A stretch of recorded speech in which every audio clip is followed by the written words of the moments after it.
Hello दोस्तों, स्वागत है आपका ए टू जेड ज्ञान में। और मैं हूं पीके सिंह। आज हम लोग विज्ञान का एक महत्वपूर्ण टॉपिक जिसका नाम है कार्बन और उसके यौगिक। कार्बन और उसके यौगिक के चैप्टर के टॉप 40 ऑब्जेक्टिव की बात करेंगे जो एग्जाम के लिए बहुत ही ज़्यादा महत्वपूर्ण है। तो लास्ट तक बने रहिएगा और हर एक कॉन्सेप्ट का देखते चलिएगा। तो चलिए शुरू करते हैं आज की कहानी को। सबसे पहले जो लोग नए हैं उस चैनल को सब्सक्राइब कर दीजिए और वीडियो को लाइक कर दीजिए। तो चलिए शुरू करते हैं आज की इस कहानी को। चलिए आज का पहला क्वेश्चन है कि देखिए, आज का पहला क्वेश्चन है कार्बन का परमाणु क्रमांक क्या है। अगर हम लोग कार्बन के बारे में पढ़ रहे हैं तो उसका परमाणु संख्या कितना है पहले ये देखना जरूरी है। तो कार्बन का परमाणु संख्या 6 है। Option B. बाहुबली को लॉक कर दिए। कार्बन का परमाणु क्रमांक 6 है, मतलब परमाणु संख्या 6 है। पूछेगा कार्बन के बाह्यतम कक्ष में कुल कितने इलेक्ट्रॉन पाए जाते हैं, तो कुल 4 इलेक्ट्रॉन पाए जाते हैं। संयोजकता भी कार्बन का 4 है। देखिए हम यहाँ पे आंसर भी लिख दिए हैं ताकि आप लोग स्क्रीनशॉट लेकर भी याद कर सकते हैं। दूसरा क्वेश्चन है कि कार्बन कितने संयोजक इलेक्ट्रॉन रखता है। तो हम लोगों ने ऊपर ही बात किए हैं कि कार्बन की संयोजकता कितना है, तो 4 है। Option B. बाहुबली को लॉक कर दिए। चलिए तीसरा नंबर क्वेश्चन है कि कार्बन की संयोजकता कितनी है। एक ही क्वेश्चन को 2 बार पूछ दिया। कार्बन की संयोजकता कितनी है, कार्बन के बाह्यतम कक्ष में कितने इलेक्ट्रॉन है, सबका आंसर 4 होगा। Option B. ऑप्शन सी है शिवगामी देवी। चलिए चौथा नंबर क्वेश्चन है कि निम्न में से कौन सा कार्बन का अपरूप है। बताइए कार्बन का अपरूप कौन सा है। तो आप लोग को पता होगा कार्बन का अपरूप हीरा, ग्रेफाइट, फुलेरिन ये सभी होता है। ऑप्शन डी इसका राइट आंसर है। देखिए हीरा को सबसे कठोर अधातु माना जाता है।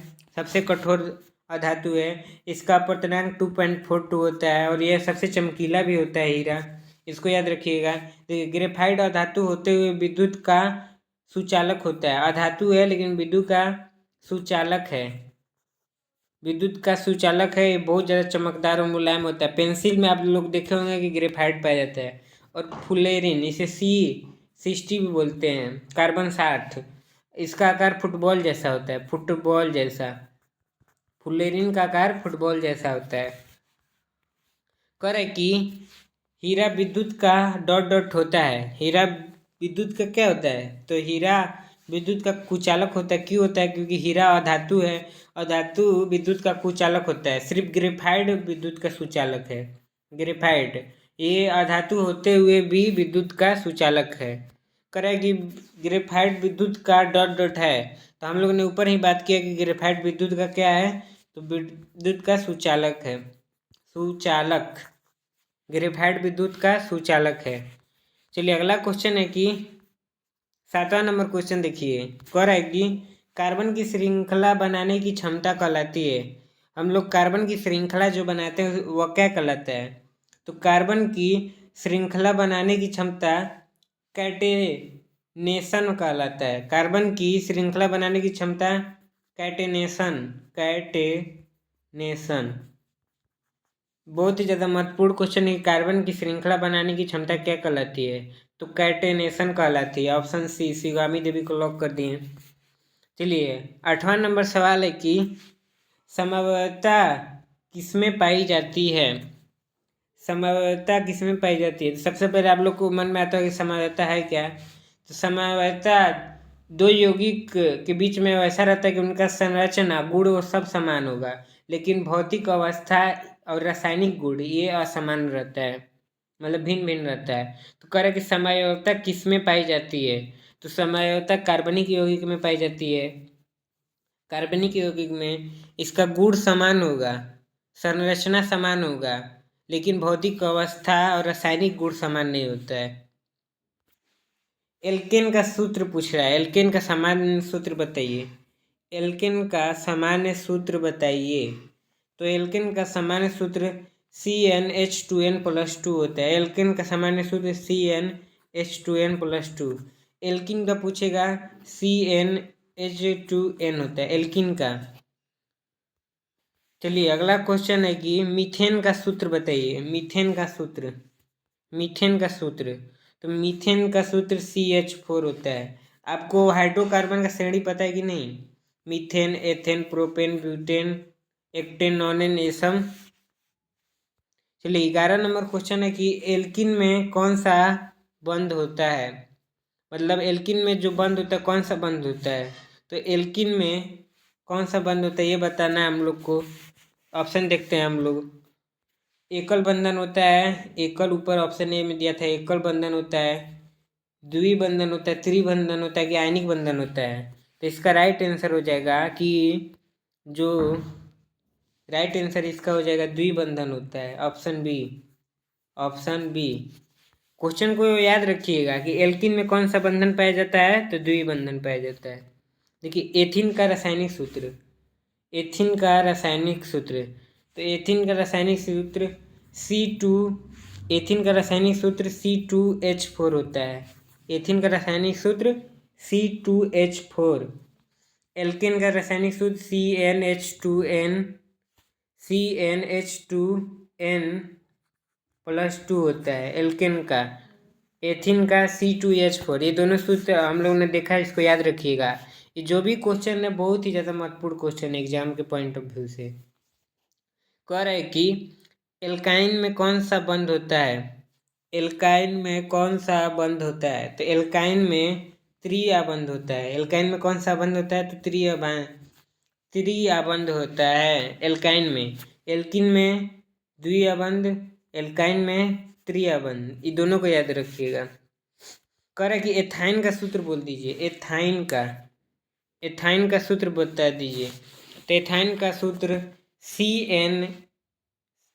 एथाइन का सूत्र C2H2 होता है। एथाइन का सूत्र C2H2। 15 नंबर क्वेश्चन कह रहा है कि कार्बन यौगिकों में मुख्य रूप से कौन सा बंध होता है? कार्बन यौगिकों में मुख्य रूप से कौन सा बंध होता है? तो कार्बन यौगिकों में मुख्य रूप से सहसंयोजक आबंध होता है। ऑप्शन बी बाहुबली को लॉक कर दी। कार्बन यौगिकों में मुख्य रूप से कौन सा बंध होता है? तो मुख्य रूप से सहसंयोजक बंध होता है। इथेनॉल का सूत्र बताइए। एथेनॉल का सूत्र क्या होगा? एथेनॉल का सूत्र C2H5OH होता है। इथेनॉल का सूत्र क्या होता है? C2H5OH। ऑप्शन देख लेते हैं। ऑप्शन ए में कह रहा है CH3OH, गलत है। ऑप्शन बी में C2H5OH, देखिए यहाँ पे बी वाला राइट आंसर है। बाहुबली को लॉक कर दिए हम लोग। कह रहा है बहुत ही ज़्यादा महत्वपूर्ण क्वेश्चन है कि सिरका में कौन सा अम्ल होता है? सिरका में कौन सा अम्ल पाया जाता है? तो सिरका में एसिटिक अम्ल पाया जाता है, ऑप्शन सी। सिरका में कौन सा अम्ल पाया जाता है? एसिटिक अम्ल। कह रहा है कि एस्टर की गंध कैसी होती है? रासायनिक एस्टर को कौन कौन जानता है? रासायनिक एस्टर, उसका गंध कैसा होता है? तो उसका गंध सुगंधित होता है, बहुत ही ज़्यादा सुगंधित रहता है एस्टर का गंध। चलिए 19 नंबर क्वेश्चन पे हम लोग आ चुके हैं। साबुन किस अभिक्रिया से बनता है? बता दीजिए। साबुन किस अभिक्रिया से बनता है? तो जो साबुन होता है वो सैपोनिफिकेशन, बहुत ही डिफिकल्ट इसका नाम है, सैपोनिफिकेशन इसका नाम है। साबुन किस अभिक्रिया से बनता है? तो सैपोनिफिकेशन अभिक्रिया से बनता है। इसका स्क्रीनशॉट ले लीजिएगा आप लोग। एक बार में नहीं याद होगा लेकिन एक बार जरूर याद हो जाएगा। दुनिया हमेशा बेहतर की तलाश करती है, इसको याद रख के पढ़िएगा। कोई भी चीज़ पढ़ते हैं तो हमको अपने आप में बेहतर बनना है। कोई भी टॉपिक पढ़ें तो उसमें एकदम अपने आप में बेहतर होना चाहिए, दूर दूर तक कोई दिखना नहीं चाहिए। चलिए करेक्ट कि डिटर्जेंट का प्रयोग क्यों किया जाता है? तो हम लोग डिटर्जेंट का प्रयोग क्यों करते हैं? कठोर जल में काम करता है। ये क्या सवाल हुआ? डिटर्जेंट का प्रयोग क्यों किया जाता है? तो डिटर्जेंट का प्रयोग कपड़े धोने में और मतलब किसी भी वस्तु को धोने में और अपमार्जक के रूप में इसका उपयोग करते हैं। इतना याद रखिएगा। डिटर्जेंट का प्रयोग क्यों करते हैं? तो कपड़ों को धोने के लिए आप मार्जक के रूप में इसका प्रयोग किया जाता है, क्योंकि यह कठोर जल में काम करता है डिटर्जेंट। कह रहा है कि 21 नंबर कर रहे हैं, कार्बन डाइऑक्साइड का सूत्र क्या होता है? तो आप लोग को पता होगा CO2। कार्बन का एक अणु, ऑक्सीजन का दो अणु, मतलब CO2 मिलकर कार्बन डाइऑक्साइड बनता है। कार्बन डाइऑक्साइड CO रहेगा तो कार्बन मोनोऑक्साइड। देखिए, ये कार्बन मोनोऑक्साइड है, CO2 कार्बन डाइऑक्साइड है, और ये दोनों पता नहीं क्या है। कोयला किस प्रकार का ईंधन है? बहुत ही ज़्यादा महत्वपूर्ण क्वेश्चन है, इसको MVVI क्वेश्चन बोल सकते हैं, MVVI क्वेश्चन। कोयला किस प्रकार का ईंधन है? तो जो कोयला है वह ठोस ईंधन है। कोयला कैसा ईंधन है? ठोस ईंधन। ऑप्शन सी शिवामी देवी को लॉक कर दिए। चलिए, 23 नंबर क्वेश्चन कर रहा है कि पेट्रोलियम को क्या कहा जाता है? पेट्रोलियम को क्या कहा जाता है? तो बहुत ही ज़्यादा महत्वपूर्ण क्वेश्चन है। तो पेट्रोलियम को काला सोना कहा जाता है। पेट्रोलियम को काला सोना कहा जाता है। Option A is the right answer. आओ कभी हवेली पे, राइट आंसर। पेट्रोलियम को क्या कहा जाता है? काला सोना। ब्लैक गोल्ड, CBSE वालों के लिए ब्लैक गोल्ड कहा जाता है पेट्रोलियम को। करे 24 नंबर क्वेश्चन करे, LPG का मुख्य घटक कौन सा है? LPG को मुख्य घटक, लिक्विड पेट्रोलियम गैस। LPG का मुख्य घटक क्या है? तो ब्यूटेन है, ब्यूटेन। Option C. प्रोपेन आपको नहीं दिखने को मिलेगा, लेकिन ब्यूटेन आपको हर जगह देखने को मिलेगा, तो इसीलिए आप लोग ब्यूटेन को याद रखेंगे। CNG, क्या ही नाम है, CNG का फुल फॉर्म बता दीजिए। CNG में आप लोग बैठे होंगे, CNG जो 3 चक्का वाला गाड़ी रहता है, 3 चक्का वाला, इसे ऑटो भी बोलते हैं हम लोग, ऑटो। CNG आजकल तो 4 व्हीलर मतलब 4 चक्का वाला गाड़ी भी CNG का आ गई है। कार, बहुत सारी कार CNG की हो गई हैं। तो जो CNG है उसका पूरा नाम क्या है? तो CNG का पूरा नाम compost natural gas, compost natural gas. 26 number question कर रहा है कि एल्कोहल का क्रियात्मक समूह कौन है? आप लोग को पता होगा एल्कोहल का क्रियात्मक समूह। एल्कोहल का क्रियात्मक समूह OH होता है लास्ट में, OH। ऑप्शन सी शिगामी देवी को लॉक कर दिए। कर है कि अम्ल का क्रियात्मक समूह कौन है? अम्ल का क्रियात्मक समूह, तो अम्ल का क्रियात्मक समूह COOH है। इसका कार्बोक्सिल अम्ल भी पूछ सकता है। कार्बोक्सिल अम्ल का यह क्रियात्मक समूह है, चाहे अम्ल भी पूछेगा, कार्बोक्सिल अम्ल भी पूछेगा, दोनों का COOH। इथेनॉल का उपयोग किसमें होता है? इथेनॉल का उपयोग किसमें होता है? तो आप लोग को पता होगा इथेनॉल का उपयोग हम लोग ईंधन में भी कर सकते हैं, औषधि में भी, सॉल्ट वेट में भी कर सकते हैं। तो ऑप्शन डी, इनमें से सभी। इथेनॉल का उपयोग हम लोग ईंधन, औषधि, सॉल्ट वेट में, सब चीज़ में कर सकते हैं, सॉल्ट वेट में। कार्बनिक यौगिकों का गलनांक सामान्यतः होता है, बता दीजिए जल्दी जल्दी। कार्बनिक यौगिकों का गलनांक सामान्यतः कैसा होता है? देखिए, हम सब में आंसर नीचे लिखवा दिए हैं, ताकि आप लोग स्क्रीनशॉट लेकर भी बाद में रख के भी याद कर सकते हैं। कार्बनिक यौगिक का गलनांक सामान्यतः कैसा होता है? तो कार्बनिक यौगिक का गलनांक सामान्यतः कम होता है। ऑप्शन सी, कम होता है। ये दुनिया बहुत जालिम है काली, ये दुनिया बहुत जालिम है, इसीलिए क्रिस बोलता था। निम्न में से कौन जैव अपघटनीय है? जैव अपघटनीय कौन है? तो जैव अपघटनीय कागज है,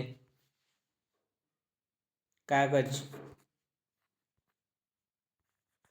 आप लोग समझ रहे हो जैव अपघटनीय मतलब कौन सा जैव पदार्थ है जो गल सकता है? तो कागज गल जाएगा, लेकिन प्लास्टिक, पॉलीथीन और नायलॉन का जो कपड़ा होता है वो कभी नहीं गलता है, लेकिन कागज अपघटनीय, इसका अपघटन हो जाएगा। 31 नंबर सवाल कर रहा है कि कोयले में कौन सा ईंधन प्राप्त होता है। तो कोयले में कौन सा ईंधन प्राप्त होता है। तो कोयला में कोक भी रहता है, कोल तार भी रहता है, कोल गैस भी रहता है। तो इसमें से ऑप्शन डी हो जाएगा, इनमें से सभी। कोयले में कौन सा ईंधन प्राप्त होता है। तो कोक, कोल तार और कोल गैस, इनमें से सभी ईंधन प्राप्त होता है। कोक क्या है, ये भी बहुत ही ज़्यादा महत्वपूर्ण क्वेश्चन है, बहुत से एग्जाम में पूछ चुका है, MBBI बोल सकते हैं। कोक क्या है। तो कोक एक शुद्ध कार्बन है, ऑप्शन ए। कोक क्या है, तो एक शुद्ध कार्बन है। कह रहा है कि एथेनॉल का क्वथनांक लगभग है। एथेनॉल का क्वथनांक कितना होता है। तो एथेनॉल का क्वथनांक 50 डिग्री सेल्सियस होता है, 50 डिग्री सेल्सियस। एथेनॉल का क्वथनांक 50 डिग्री सेल्सियस। कह रहा है कि कार्बन के यौगिकों की संख्या अधिक होने का कारण क्या है। कार्बन के यौगिकों की संख्या अधिक होने का कारण, तो कार्बन की यौगिकों की संख्या अधिक होने का कारण है कैटेनेशन। कैटेनेशन, इसको भी याद रखिएगा। कार्बन के यौगिकों की संख्या अधिक होने का कारण क्या है। तो कैटेनेशन है। एथेनॉल का ऑक्सीकरण करने पर क्या बनता है। तो एथेनॉल का हम लोग ऑक्सीकरण करते हैं तो एसिटिक अम्ल बनता है। एसिटिक अम्ल बनता है। एथेनॉल का ऑक्सीकरण करके हम लोग एसिटिक अम्ल बनता है। बता दिए एसिटिक अम्ल किस में पाया जाता है। तो ये एसिटिक अम्ल सिरका में पाया जाता है। सिरका में एसिटिक अम्ल पाया जाता है। चलिए एक और क्वेश्चन आप लोग से पूछ देते हैं हंसते हंसते कि एथेनॉल, चलिए इसका आंसर हम बोल दें तो हम क्या ही पूछेंगे। साबुन का जल में व्यवहार कैसा होता है, बता दीजिए। 36 नंबर क्वेश्चन, साबुन का जल में व्यवहार कैसा होता है। तो साबुन का जल में व्यवहार क्षारीय होता है, ऑप्शन बी। क्षारीय होने के कारण वो जिद्दी दागों को 2 मिनट में साफ कर देता है, सर्फ एक्सेल जैसा। करेक्ट। डिटर्जेंट किससे बनाए जाते हैं, बता दीजिए। डिटर्जेंट किससे बनाए जाते हैं। तो जो डिटर्जेंट होते हैं वह पेट्रोलियम से बनाए जाते हैं, ऑप्शन सी। पेट्रोलियम से और क्या क्या बनता है। तो पेट्रोल बनता है, डीजल बनता है, किरोसिन बनता है, ये सब पेट्रोलियम से बनता है। पॉलीथीन किससे बनती है, ये भी बहुत ही ज़्यादा महत्वपूर्ण क्वेश्चन है। ये सब क्वेश्चन एग्जाम के लिए महत्वपूर्ण है, लेकिन आपको और कहीं नहीं देखने को मिलेगा। पॉलीथीन किससे बनती है। पॉलीथीन किससे बनती है, बता दीजिए। पॉलीथीन जो होती है वह एथीन से बनती है, ऑप्शन बी। पॉलीथीन किससे बनती है, एथीन से। कह रहा है कि 39 नंबर क्वेश्चन कह रहा है कि कार्बनिक यौगिकों में प्रायः कौन सा तत्व पाया जाता है। तो कार्बनिक यौगिकों में प्रायः हाइड्रोजन गैस पाया जाता है, हाइड्रोजन तत्व पाया जाता है। कार्बनिक यौगिक में प्रायः कौन सा तत्व पाया जाता है, तो हाइड्रोजन। चलिए इस वीडियो को और इस यौगिक कार्बन और इसको यौगिक के उसके कंपाउंड का ये लास्ट क्वेश्चन है। कार्बन के यौगिकों का अध्ययन क्या कहलाता है। हम लोगों ने कार्बन का इतना अध्ययन किया है, तो इसके यौगिकों का अध्ययन क्या कहलाता है। तो कार्बनिक रसायन कहलाता है, ऑप्शन सी। शिवगामी देवी को लॉक कर दिए। चलिए बताइए आज का क्लास कैसा लगा। आप लोगों ने नए नए क्वेश्चन को देखा कि नहीं देखा, और देखा तो सीखा कि नहीं सीखा, इसको भी बता दीजिए। और जो भी क्वेश्चन आपको एकदम नया लगा होगा इसको स्क्रीनशॉट लेकर आप अस्थिर याद कर सकते हैं। तो चलिए आज के लिए इतना ही। चैनल को सब्सक्राइब कर दीजिए, वीडियो को लाइक कर दीजिए और अपने दोस्तों में इसको बहुत ही ज़्यादा शेयर करिए। चलिए मिलते हैं नेक्स्ट वीडियो में, तब तक खुश रहिए और खुशी रहिए।